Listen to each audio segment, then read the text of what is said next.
Carta do apóstolo Paulo aos Romanos, capítulo de número 8, versículo de número 18. Romanos, capítulo 8, versículo de número 18. A gente vai ler do versículo de número 18 até o versículo de número 23. A epígrafe deste texto diz: os sofrimentos do presente e a glória futura. Romanos, capítulo 8, versículo 18. A palavra do Senhor nos diz assim: porque para mim tenho por certo que os sofrimentos do tempo presente não podem ser comparados com a glória que há de ser revelada em nós. A ardente expectativa da criação aguarda a revelação dos filhos de Deus, pois a criação está sujeita à vaidade não por sua própria vontade, mas por causa daquele que a sujeitou. E quem sujeitou aqui a criação? O homem, na esperança de que a própria criação será libertada do cativeiro da corrupção para a liberdade da glória dos filhos de Deus. Porque sabemos que toda a criação a um só tempo geme e suporta angústias até agora. E não somente ela, mas também nós, que temos as primícias do Espírito, igualmente gememos em nosso íntimo, aguardando a adoção de filhos e a redenção do nosso corpo. Amém, irmãos? Podei-vos assentar então.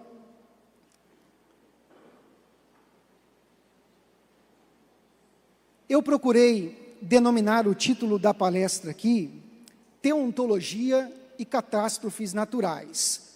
A teontologia é uma área da teologia sistemática em que temos a oportunidade de estudar a pessoa de Deus Pai.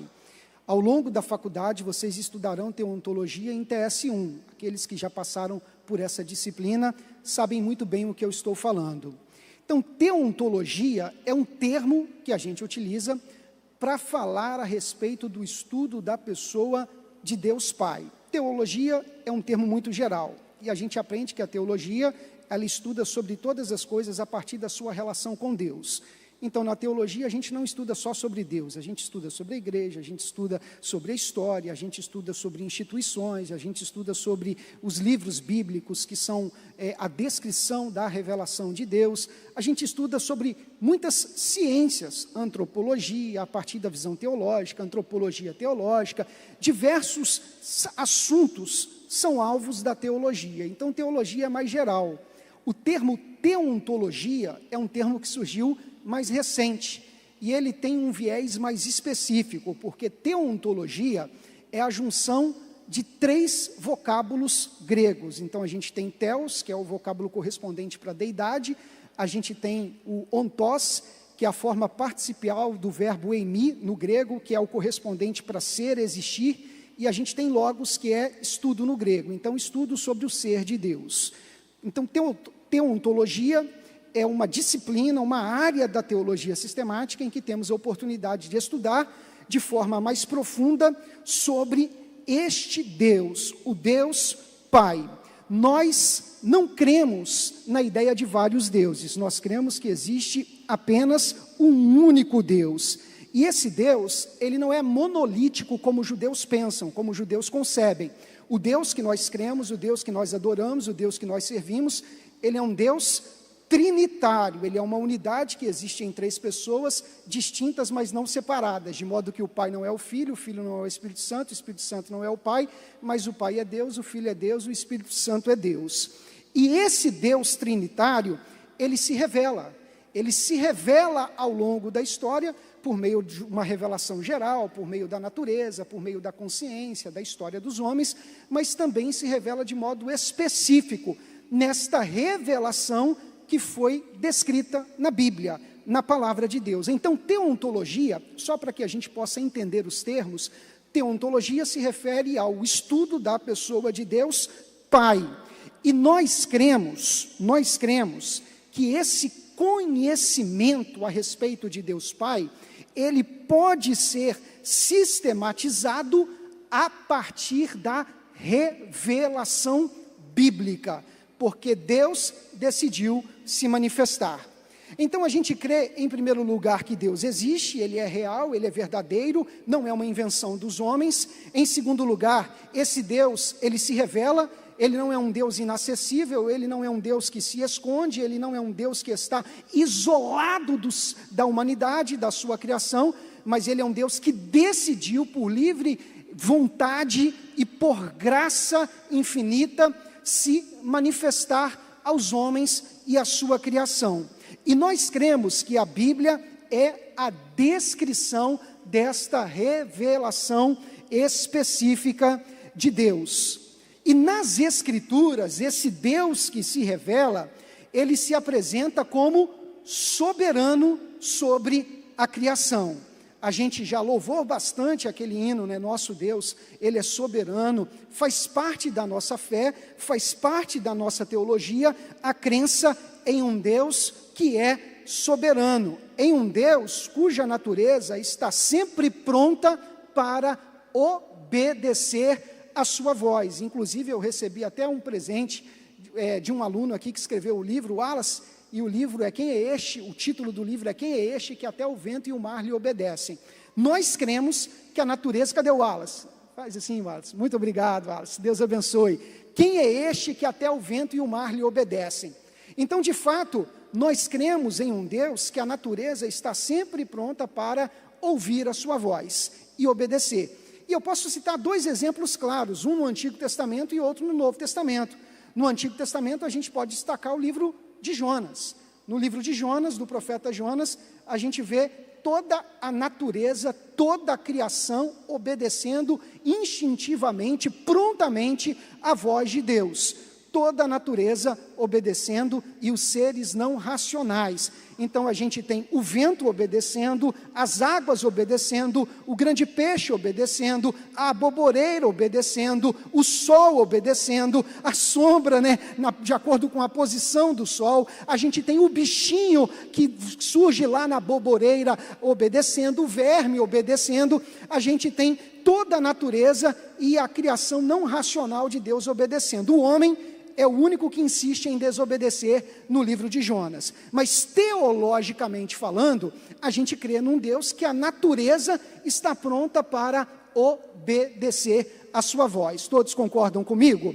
No Novo Testamento, a gente vai para o episódio envolvendo Jesus e os discípulos. Atravessando o mar da Galileia, de repente os discípulos são surpreendidos por uma tempestade, Jesus está na popa do barco dormindo, os discípulos são pescadores experientes e eles tentam, utilizando toda a sua estratégia, toda a sua experiência, domesticar aquela situação, contornar aquela situação, gerir aquela situação, e percebendo que aquela situação estava além da capacidade deles, desesperados, eles acordam a Jesus dizendo: mestre, não te importa que pereçamos? E aí Jesus, ele dormindo, ele de repente se levanta na popa do barco, ele olha para aquele vento, para aquela tempestade, e ele diz: mar, aquieta-te. E a Bíblia diz que o mar se silenciou, ouvindo o som da sua voz. Os discípulos, atônitos, chocados, perplexados, admirados, eles olham um para o outro e começam a questionar, dizendo: quem é este que até o vento e o mar lhe obedecem? Ou seja, a natureza está obedecendo a sua voz. O teólogo William Hendricks, ele diz que nesta passagem, antes a gente tinha um Jesus dormindo aos pés da tempestade, mas depois a gente teve uma tempestade dormindo aos pés de Jesus, porque Ele tem o poder sobre a natureza. Então nós cremos, irmãos, que verdadeiramente Deus é soberano, e o mundo obedece à sua voz, a natureza obedece à sua voz. A pergunta que surge é: e essa calamidade que aconteceu, é a natureza obedecendo a voz de Deus? Tal como nestes textos bíblicos, nessas partes da Bíblia, a gente sabe que tudo o que existe foi criado pelo poder da palavra de Deus. O mundo passou a existir segundo a ordem de Deus. Ele deu a ordem e as coisas passaram a existir. Nós acreditamos no conceito de creatio ex nihilo, no latim, que significa que Deus criou o mundo a partir do nada, pelo poder da sua voz, pelo poder da sua palavra, e as coisas passaram a existir. A Bíblia diz no Salmo de número 89, verso 11, que teus são os céus e tua é a terra, o mundo e a sua plenitude, tu os fundastes, ou seja, é a ideia de Deus como um construtor, de Deus como o criador de todas as coisas. A Bíblia diz lá em Apocalipse, no capítulo 4, no versículo 11, um louvor a Deus, e esse louvor diz: digno és, Senhor, de receber a honra, a glória e o poder, porque tu criaste todas as coisas, e por tua vontade as coisas foram criadas. Então, quando a gente olha para a natureza, a gente vê, teologicamente, que a natureza passou a existir por causa da ordem de Deus. E a natureza está sempre pronta para ouvir a ordem de Deus. A natureza, ela também comunica a glória de Deus, porque quando a gente olha para a natureza, a gente vê a grandeza do Criador, a beleza do Criador, a magnitude do Criador, né, desse Deus que criou tudo isso pelo poder da sua palavra.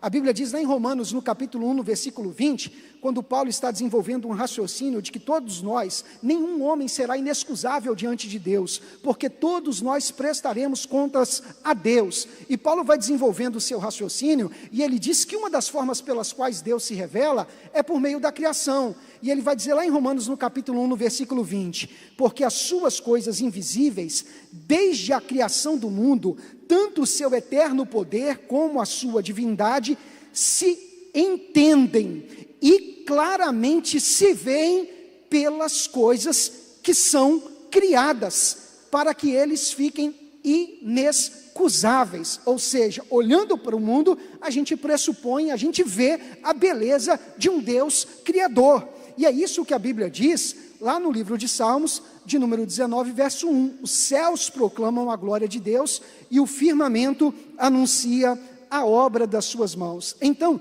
teologicamente, nós cremos que Deus, Ele não é apenas o Criador, mas Ele é um Deus que criou o mundo e continua se relacionando com o mundo, se relacionando com a criação, sustentando todas as coisas segundo o seu propósito. Por isso, esse Deus que é criador, Ele também é um Deus soberano. Soberania tem a ver com o controle divino sobre todas as coisas. Ninguém aqui acredita que as tragédias aconteceram no Rio Grande do Sul porque Deus perdeu o controle das coisas. Alguém acredita nisso? Ninguém aqui. Ninguém acredita, a não ser teólogos que defendem um teísmo aberto, que vão dizer que Deus, Ele se autolimitou, limitando o seu poder, limitando o seu conhecimento, limitando a sua onipotência, e Ele não sabe de todas as coisas para se relacionar num relacionamento dinâmico e de crescimento com o ser humano. Mas nós não acreditamos nisso no teísmo aberto. Nós acreditamos que Deus é o Todo-Poderoso, e o Todo-Poderoso é mais poderoso do que todos os poderosos desta terra. Nós acreditamos que o nosso Deus é um Deus soberano. Ser Deus e ser soberano são coisas inseparáveis. Ele é Deus e Ele é soberano, e não tem como a gente separar isso, não tem como a gente dividir isso, tanto que nos atributos que a gente estuda a respeito de Deus, a soberania é um atributo incomunicável, um atributo exclusivo, que faz parte desse Deus trinitário que se revela. Ele é soberano, supremo a tudo e a todos, de maneira que nada, absolutamente nada, foge da capacidade de Deus gerir, de Deus supervisionar e de Deus gerenciar. A Bíblia diz em Efésios, no capítulo 1, no versículo 11, que o seu plano, ele é vasto. A Bíblia diz no Salmo 135, verso 6, que o seu controle é pleno, ou seja, o seu plano é vasto, é extenso, é grandioso, é gigantesco, mas mesmo tendo uma área gigantesca para trabalhar, Ele ainda continua tendo controle pleno sobre essa área gigantesca. A gente vê a onipotência trabalhando junto com a onisciência, cumprindo o propósito da soberania. Deus não apenas criou o mundo, mas Deus cuida do mundo, Deus controla todas as coisas, e providência é o termo teológico que descreve como Deus sustenta, governa e desenvolve todos os aspectos da criação de acordo com a sua vontade. Dito isto, agora eu chego num ponto importante. Considerando que Deus controla todas as coisas, se Deus controla todas as coisas, como que a gente pode entender a posição de Deus diante das tragédias naturais? Elas acontecem porque Deus o ordenou? São uma ordem de Deus? São juízos de Deus para punir homens e mulheres de uma determinada região? Não temos exemplos que Deus usou as forças da natureza para punir homens e mulheres? Não foi assim no dilúvio? Não foi assim com Sodoma e Gomorra? Se Deus fez assim no passado, Ele não poderia fazer assim no presente? Deus mudou? Ele continuou o mesmo?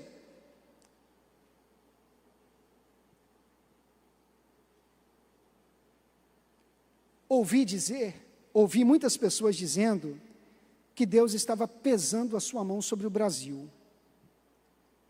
Ouvi pessoas nas redes sociais, em páginas nas redes sociais, em canais no YouTube, dizendo que era um juízo de Deus contra o povo do Rio Grande do Sul.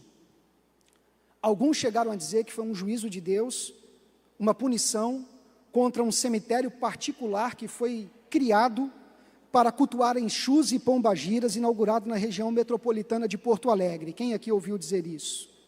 Então você também ouviu. Esse cemitério foi criado por uma mulher que se denomina Mãe Michele da Cigana. Ouvi dizer também que era uma punição de Deus contra a igreja brasileira, porque Deus escolheu o Brasil como celeiro de missões, e a igreja brasileira tem ignorado a obra missionária, se preocupando apenas com o espetáculo, com atividades religiosas voltadas para o espetáculo religioso. E Deus estava pesando a mão sobre o seu povo.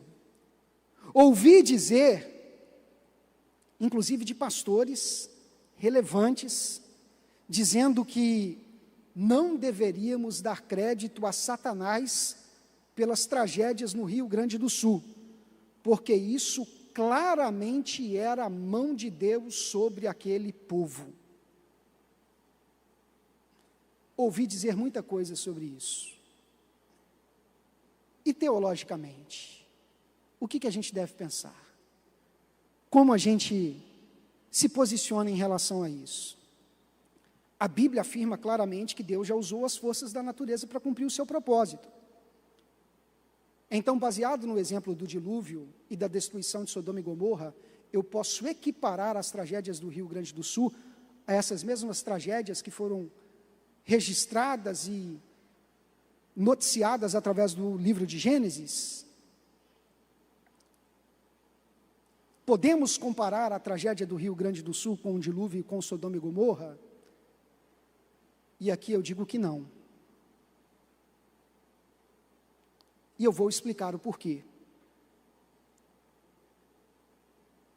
Na época em que a Bíblia estava sendo produzida, havia uma autorrevelação especial de Deus em curso. Essa autorrevelação especial, ela cessou. Todos nós acreditamos nisso.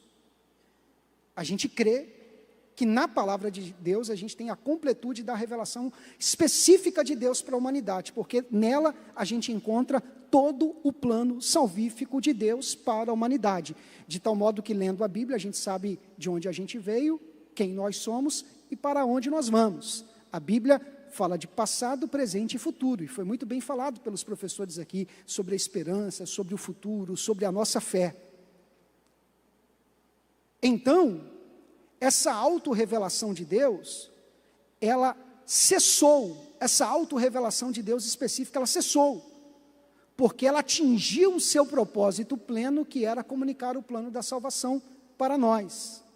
Mas talvez alguém diga assim: professor, mas Deus não é o mesmo ontem, hoje e será eternamente? Sim, todos nós acreditamos nisso, mas isso tem a ver com o caráter de Deus, com a ousia, com a natureza, com as perfeições de Deus. E isso é o que o atributo da imutabilidade vai dizer. A imutabilidade é o atributo divino que sustenta que as perfeições divinas permanecem inalteráveis, de tal modo que Deus não muda. Ele é o único ponto fixo e imóvel de um universo em constante transição e variação. Nas palavras de W. Tozer, ele chegou a dizer que todas as razões de Deus provém do interior de seu ser não criado.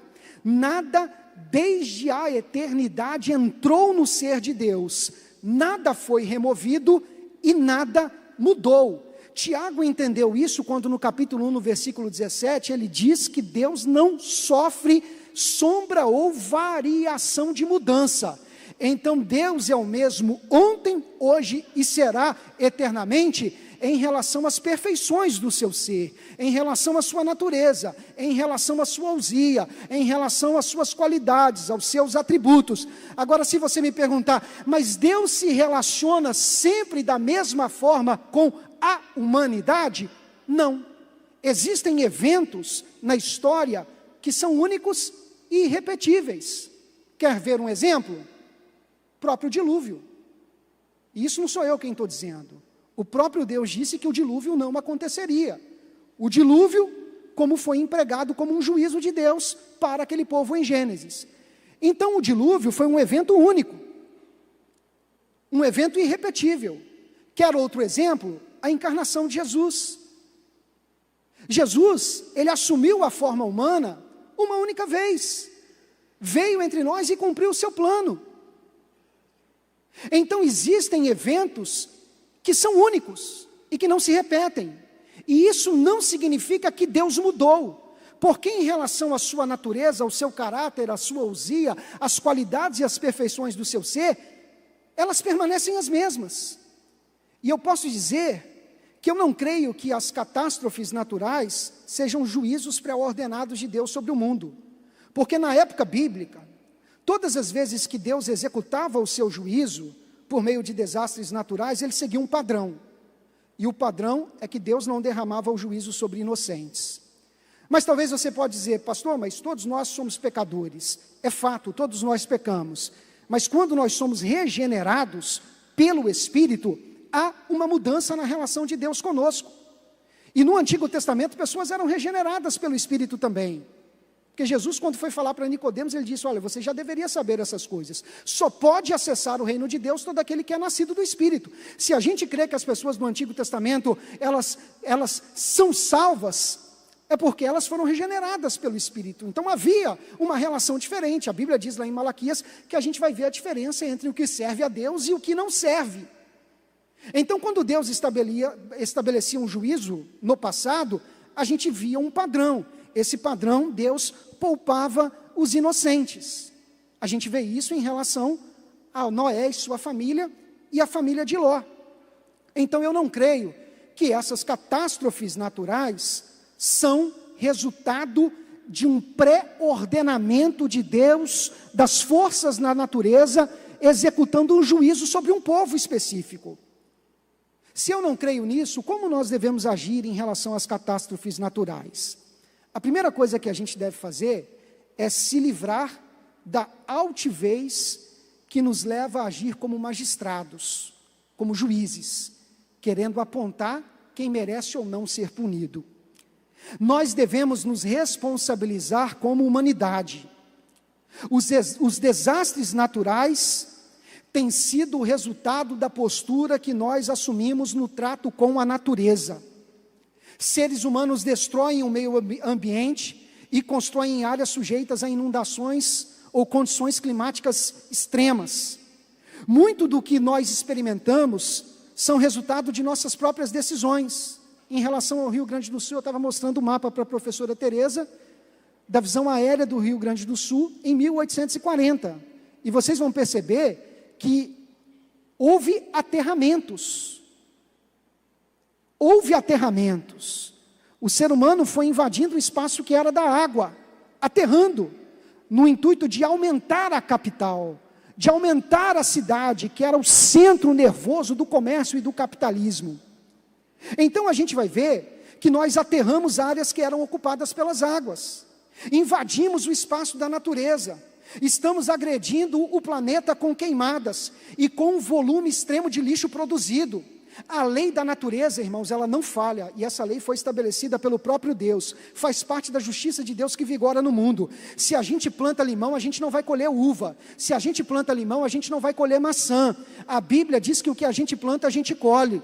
O mundo tem se tornado cada vez mais tóxico com o aumento da poluição. Isso agride o equilíbrio do ecossistema, de tal modo que nós estamos colhendo o que plantamos como humanidade.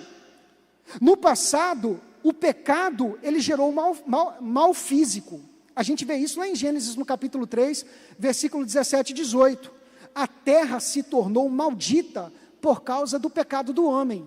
E é isso que a Bíblia diz lá em Romanos, no texto que eu li. A natureza está sofrendo por causa das decisões daquele que a sujeitou, do próprio ser humano. O mal moral gerou todos os outros males naturais. As profecias bíblicas mostram que acontecerão desastres naturais próximos do fim.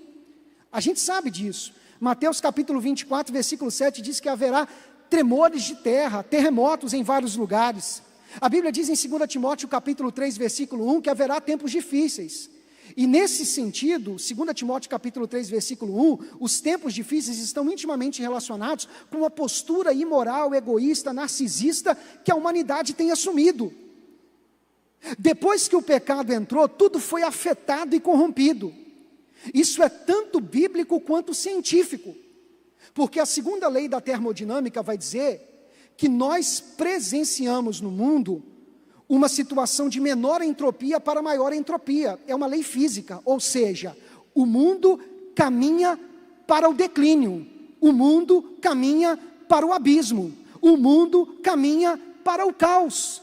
E aí a gente percebe que a teologia, o que a palavra de Deus diz, ela se encontra muito mais alinhada com a ciência do que o que, por exemplo, o evolucionismo vai dizer. Porque a ideia do evolucionismo é que a caminhada do mundo é uma caminhada ascendente, uma explosão, e de repente as coisas estão se desenvolvendo e a caminhada é uma caminhada para o alto. Mas a Bíblia diz que a caminhada não é uma caminhada ascendente, é uma caminhada descendente, é uma caminhada em declínio. E é isso que a segunda lei da termodinâmica vai dizer. Então, quando a Bíblia diz que a situação vai piorar, que haverá terremotos, que haverá desastres naturais, não é que Deus está lá do céu soprando e tentando abalar o equilíbrio do mundo. Na verdade, é justamente o contrário. O mundo está desequilibrado e Deus, por sua graça, por causa da sua providência, por causa da preservação, Ele ainda tem poupado o mundo da sua destruição, do dano. Deus não é o autor da calamidade, mas é Ele que tem impedido esse mundo de uma autodestruição, preservado a humanidade.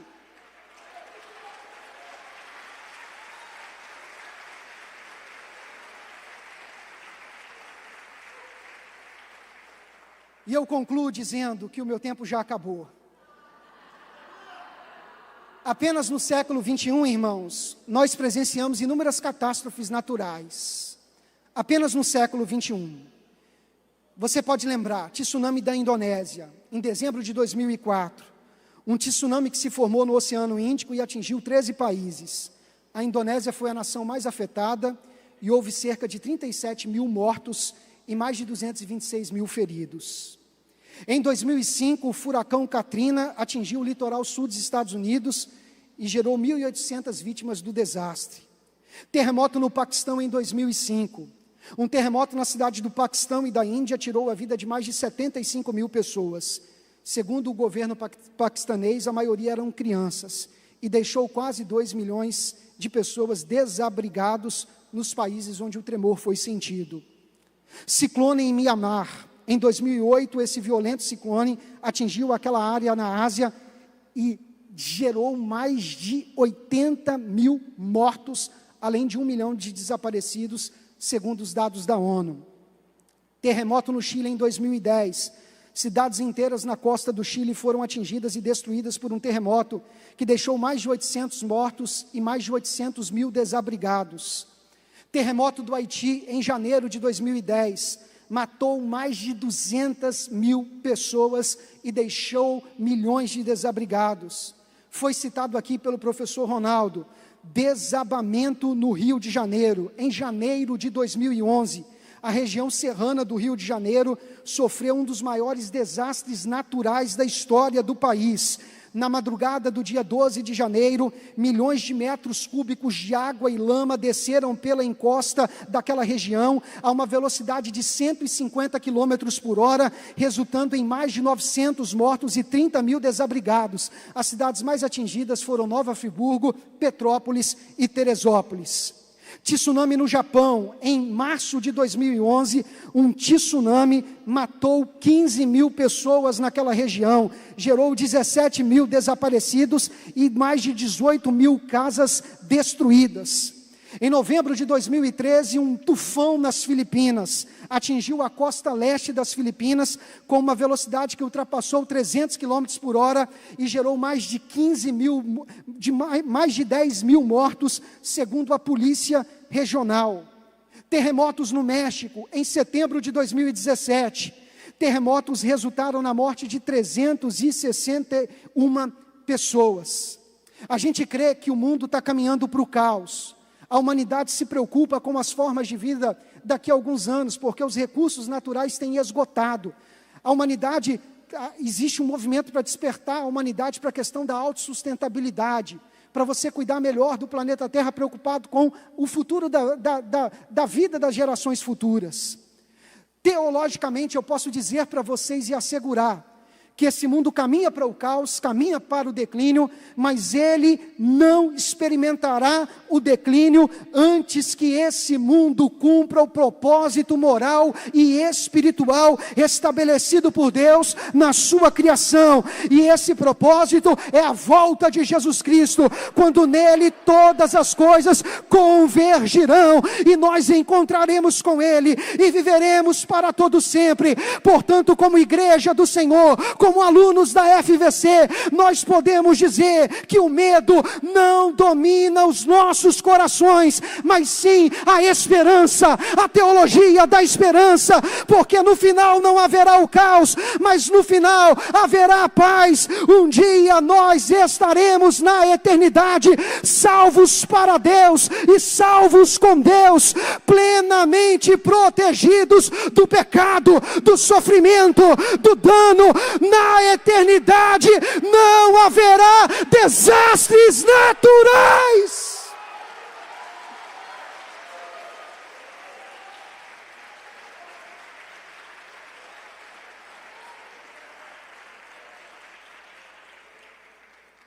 Enquanto enfrentamos os desastres naturais, cabe ao cristão exercitar a misericórdia, ao invés de conjecturar juízos. Que possamos estender as nossas mãos, como a igreja tem feito, através desse exemplo, para as pessoas que sofrem. Que possamos atuar como bom samaritano, que simplesmente ajudou. Não quis dizer que a pessoa era culpada porque estava andando sozinho por aquele caminho que era deserto.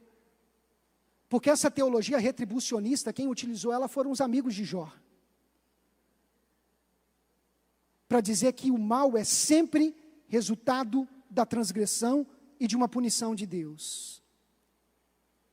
Às vezes a gente só está colhendo o que a gente plantou como humanidade. E ao invés de acusar as pessoas que estão sofrendo, a gente precisa reconhecer a nossa participação nisso tudo. Como Neemias, que ao ouvir o que estava acontecendo em Jerusalém, mesmo sem nunca ter colocado os pés em Jerusalém, ele ora a Deus e diz: pecamos, Senhor, pecamos contra Ti. Eu e minha casa pecamos contra Ti. Ele reconheceu a sua parcela de contribuição. Que possamos ajudar as pessoas que sofrem como bom samaritano, porque é isso que Deus espera de nós. Que também possamos aprender uma lição, a lição de valorizar mais a vida do que as coisas materiais. Não trouxemos nada deste mundo e nem poderemos levar nada embora. A nossa vida vale muito mais do que as coisas materiais. E é isso que Jesus sempre tentou nos ensinar. Que possamos valorizar a vida. Que possamos valorizar as pessoas. Valorizemos a vida e sejamos vida para todos aqueles que sofrem. Que Deus nos abençoe.